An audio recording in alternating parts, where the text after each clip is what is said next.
کہ اللہ اچانک حکم لائے قبلے کو بدلنے کا. سنو بہت توجہ سے، بہت اہم باتیں ہیں. حکم لائے قبلہ بدلنے کا، دیکھنا چاہتے ہیں کہ کون نبی کے ساتھ ساتھ پلٹ جاتا ہے بیت المقدس سے بیت اللہ کی طرف، اور کوئی نہیں کہا نہیں جی وہ پہلا قبلہ ہی صحیح تھا، بس اس کو بدلنے کی ضرورت نہیں تھی. آزمانے کے لیے لائے حکم. ہم دیکھنا چاہتے ہیں کہ کون نبی کی اطاعت کرتا ہے اور کون پہلے قبلے پر باقی رہتا ہے. کائنات میں محنت کرنے والے کو اللہ سے امید کرنے کا کوئی حق نہیں. کائنات میں محنت کرنے والے کو اللہ سے امید کرنے کا کوئی حق نہیں. کائنات پر محنت کر کے تو وہی امید کر سکتا ہے نا اللہ سے جس سے اللہ نے کائنات پر وعدہ کیا ہو. ہماری بات توجہ سے سنو. کائنات پر محنت کر کے تو اللہ سے امید وہی کرے گا نا جس سے اللہ نے کائنات پر وعدہ کیا ہے. کسی آسان بات ہے؟ کائنات پر محنت کر کے تو اللہ سے امید اس کو کرنی چاہیے جس سے اللہ تعالی نے کائنات پر وعدہ کیا ہے. جن سے کائنات پر وعدہ نہیں کیا، جن سے اللہ نے کائنات پر وعدہ نہیں کیا، وہ کائنات پر محنت کر کے اللہ سے امید کیوں کریں؟ ہم یہ عرض کرنا چاہتے ہیں جب مسلمان سے اللہ کا وعدہ کائنات پر نہیں تو پھر مسلمان کائنات کی شکلیں بنا کر اللہ سے امید کیوں کرتا ہے؟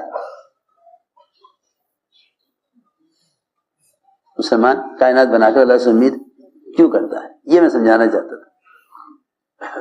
لوگ کہتے ہیں دکان کرو اللہ سے امید رکھو، زمیندارہ کرو اللہ سے غلے کی امید رکھو، دوا کھاؤ اللہ سے شفا کی امید رکھو، ملازمت کرو اللہ سے تنخواہ ملنے کی امید کرو. لاکھوں ملازمین ملکوں سے واپس کر دیے گئے ہندوستان. جی ہاں، کتنے لاکھوں ملازمین ملکوں سے واپس کر دیے گئے، لاکھوں کی تعداد. جاؤ واپس. کیوں بھائی؟ ہم ملازمت کرتے ہیں، ہمیں تنخواہ دو، کہ نہیں تنخواہ دینے کو نہیں ہے، واپس جاؤ. میں کیا بتاؤں، مسلمان اسباب بدلتا ہے کامیابی حاصل کرنے کے لیے. اگر اسباب میں کامیابی کا وعدہ ہوتا تو لوگ اپنے اسباب کیوں تبدیل کرتے؟ لوگ اپنے اسباب تبدیل کیوں کرتے؟ آپ دیکھیں تو صحیح. تجارت میں ناکام ہوتے گئے یہاں تک کہ طے کر لیا کہ اب تجارت کرنی نہیں، ملازمت کرنی ہے. جی ہاں، زمیندارے میں ناکام ہوتے گئے پھر یہ طے کیا کہ نہیں اب زمیندارہ کرنا ہی نہیں ہے، اب تو تجارت کرنی ہے. جی ہاں، میں سوچتا ہوں کہ اگر سبب پر وعدہ ہوئے تو لوگ دوائیں کیوں بدل لیتے ہیں؟ دوائیں کیوں تبدیل کرتے ہیں؟ لوگ دوائیں تبدیل کیوں کرتے ہیں؟ ڈاکٹر بدل دیتے ہیں، دوائیں بدل دیتے ہیں. دیکھو دوستو عزیزو، ہم صاحب فرماتے تھے اسباب میں کامیابی کا نظر آنا کامیابی کا دھوکہ ہے. اس بات کو بہت غور سے توجہ سے سمجھنا پڑے گا کہ لوگ یہ کہتے ہیں کہ محنت کرنا، کوشش کرنا ہمارے ذمہ ہے، کامیاب کرنا اللہ کے ذمہ ہے. بس یہ معاملہ، یہ ضابطہ اللہ تعالیٰ کا غیروں کے ساتھ ہے. تم شکلیں بناؤ، میں ہر شکل میں تمہارے لیے کامیابی کا فیصلہ کروں گا. یہ اللہ کا وعدہ قرآن میں ہے. کن سے؟ غیروں سے. جی ہاں، یہ وعدہ اللہ کا قرآن میں غیروں سے ہے. جی ہاں، کہ ہم تمہیں دنیاوی کے اعتبار سے ذرہ برابر بھی نقصان میں نہیں رکھیں گے. ان الذين لا يرجون لقاءنا ورضوا بالحياة الدنيا واطمأنوا بها، کہ جو ہم سے ملنے کی امید نہیں رکھتے ہیں اور آخرت کا انکار کرتے ہیں، وہ دنیا کے اسباب سے راضی ہو گئے اور مطمئن ہو گئے. دنیا سے مطمئن ہو گئے. مسلمان کے لیے کائنات کے نقشے سبب نہیں،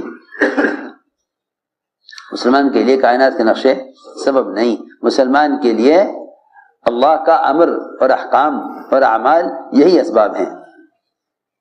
اس کا مطلب ہرگز یہ نہیں کہ مسلمان اسباب اختیار نہ کرے، کیونکہ اگر مسلمان اسباب اختیار نہیں کرے گا، توجہ سننا بات، اگر مسلمان اسباب اختیار نہیں کرے گا تو میں یہ نہیں کہتا کہ حاجت پوری نہیں ہوگی، بلکہ میں یہ کہتا ہوں کہ اگر مسلمان اسباب اختیار نہیں کرے گا تو پھر مسلمان امتحان سے نہیں گزرے گا،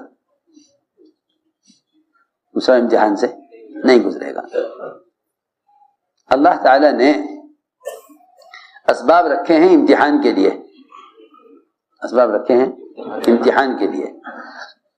ہم تمہیں تجارت سے گزاریں گے اور ایسا لازم اور ضروری ہوگا تمہارے لیے تجارت کرنا، کیونکہ اللہ تعالیٰ نے تمہاری فطرت میں تجارت کی ضرورت رکھی ہے، فرشتوں میں نہیں رکھی، نہ سونے کی، نہ بیوی کی، نہ تجارت کی، نہ بھوک پیاس کی۔ وہ روزہ رکھیں تو ان کا روزہ کیا، وہ جاگتے رہیں تو ان کا جاگنا کیا؟ جی ہاں، لیکن مسلمان کو جو احکام دیے ہیں وہ سارے احکام اس کی طبیعت اور فطرت کے خلاف دیے ہیں۔ دیکھو سنو، نیند کا تقاضا دیا، نماز فرض کر دی۔ نیند کا تقاضا نماز فرض، یعنی نیند سے اٹھ کر نماز پڑھو، یہ نہیں کہ جب آنکھ کھلے پڑھ لو۔ یہ تو وہ لوگ کرتے ہیں، اللہ مجھے معاف فرماوے، جن کے نزدیک نماز کی کوئی اہمیت نہیں ہوتی، وہ تو یہ تو وہ کرتے ہیں کہ بھائی جب آنکھ کھلے پڑھ لیا کرو۔ نہیں، حرام ہے، نماز کو قضا کرنا حرام ہے، اگرچہ نیند کی وجہ سے کیوں نہ ہو، حالانکہ نیند موت کی بہن ہے، نیند موت کی بہن ہے، لیکن نماز کو قضا کرنا اگرچہ سونے کی وجہ سے بھی ہو تب بھی حرام ہے۔ یہ نہیں، آج کل مزاج یہ بن گیا کہ میں تو سو رہے تھے نا۔ ہاں، حضور اکرم صلی اللہ علیہ وسلم کی ایک مرتبہ سونے میں نماز قضا ہوئی، وہ بھی اللہ نے اس لیے کی تاکہ آپ اس بات کی تعلیم دے سکیں لوگوں کو کہ اگر نماز قضا ہو جائے تو اس کو کیسے پڑھا جائے، نماز کی قضا کیسے ہو، صرف اس لیے کہ لوگوں کو قضا نماز کے پڑھنے کا مسئلہ بتلانے کے لیے اللہ نے نماز آپ کی قضا کرائی۔ میں نے عرض کیا کہ نیند کا تقاضا رکھا، نماز فرض کر دی، بھوک کا تقاضا رکھا، روزہ فرض کر دیا، بھوک کا تقاضا روزہ فرض، مال کا تقاضا رکھا، زکوٰۃ فرض کر دی۔ تو میں عرض کرتا ہوں کہ اگر مال کا تقاضا نہ رکھتے تو زکوٰۃ دینا کوئی کمال ہوتا؟ اگر مال کا تقاضا نہ رکھتے تو زکوٰۃ دینا کوئی کمال ہوتا؟ اگر نیند کا تقاضا نہ رکھتے تو نماز پڑھنا کوئی کمال ہوتا؟ اگر خواہش کا تقاضا نہ رکھتے تو زنا سے بچنا کوئی کمال ہوتا؟ سمجھ میں آئی نا بات؟ اگر خواہش کا تقاضا نہ رکھتے انسان کے اندر تو زنا سے بچنا کوئی کمال ہوتا؟ ادھر خواہش کا تقاضا رکھا انسان کے بدن میں اور زنا کو حرام کیا۔ اسی طرح تجارت بھی ہے، ایسے ہی تجارت بھی ہے، یہ ہم کرنا، ایسے ہی تجارت بھی ہے کہ کمانے کا تقاضا رکھا اور کمائی کے لائن کا حکم دیا کہ ایسے کماؤ۔ اس لیے تجارت اصل نہیں ہے، تجارت میں جو حکم ہے وہ اصل ہے، اس حکم کی وجہ سے تجارت سے گزار رہے ہیں۔ جیسے نماز فرض کی ہے اور نیند مسلط کر دی کہ اس نیند کو چھوڑو نماز کے لیے، نیند کو چھوڑو نماز کے لیے، پانی کو چھوڑو روزے کے لیے، پانی کو چھوڑو روزے کے لیے، یہ تھی بات۔